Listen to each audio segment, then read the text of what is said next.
In 2010, a diver entered a cave in Florida. He went in alone. No guide, no camera. Hours later, his car was still in the parking lot. His spare tanks were untouched, but he was gone. Professional divers searched the cave for days. They never found a body.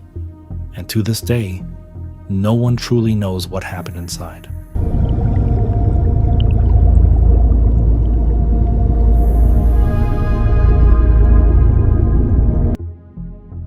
His name was Ben McDaniel.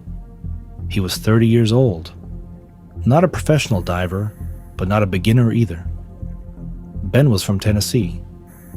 A few months before the incident, he moved to Florida. Not for vacation, but to dive. He spent most of his days at a place called Vortex Spring, a popular diving spot in Florida. The water was clear, calm, and seemingly safe. From the surface, it looked like a natural swimming hole. Many divers trained there, even beginners.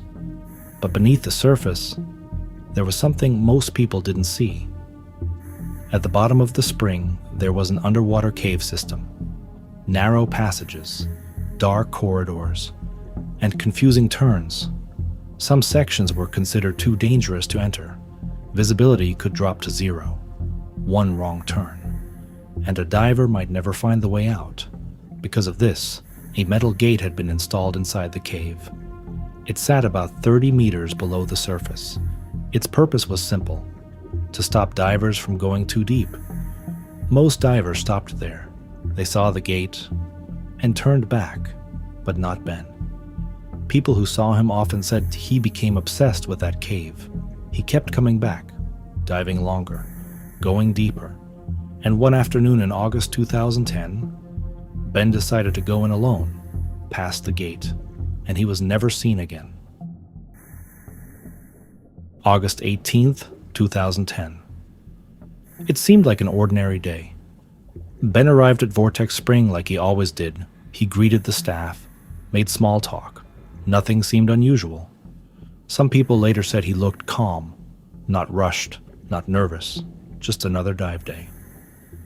That afternoon, Ben prepared his gear on his own: multiple tanks, dive lights, and cave diving equipment. Then he walked toward the water. It was the last time anyone saw him on the surface. He entered the water slowly, descending along the wall of the spring, passing areas he had explored many times before, deeper, darker, until eventually, he reached the cave entrance, a narrow opening leading into darkness. No natural light, no sound.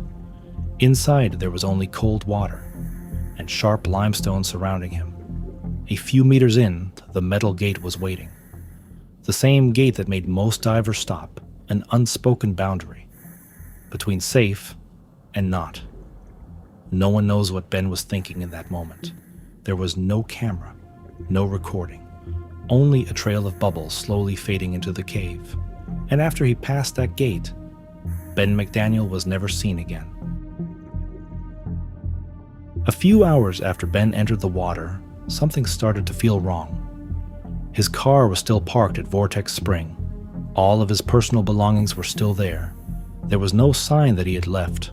The staff began to realize Ben hadn't come back up. At first, they assumed he was just taking a longer dive than usual. Ben was known for staying underwater for extended periods. But night began to fall, and Ben still didn't surface. Concerns slowly turned into panic. The next day, a search operation began. Not ordinary divers, but experienced cave divers. People trained to go into places most others avoid. One by one, they descended into the cave, carrying powerful lights, guidelines, and underwater maps. The passages were narrow, muddy, and nearly zero visibility. In some sections, they had to crawl between rock walls, barely enough space for one person. If someone got lost down there, there was almost no way back. The team searched every possible route, pushing beyond normal safety limits, looking for any sign of him, a tank, a light, or a body. But after hours of searching, they found nothing, no body, no clear trace. It was as time passed, Ben McDaniel's case began to change, from a missing diver search into a mystery. Because the deeper people looked into it, the stranger it became. Some divers who entered the cave reported finding equipment at depth, but the placement didn't look like a typical accident. There were no clear signs of panic, no major damage, just silence. Another question made the case even more unsettling. If Ben died inside that cave, where was his body? The cave system wasn't endless. It had been searched multiple times, carefully, repeatedly.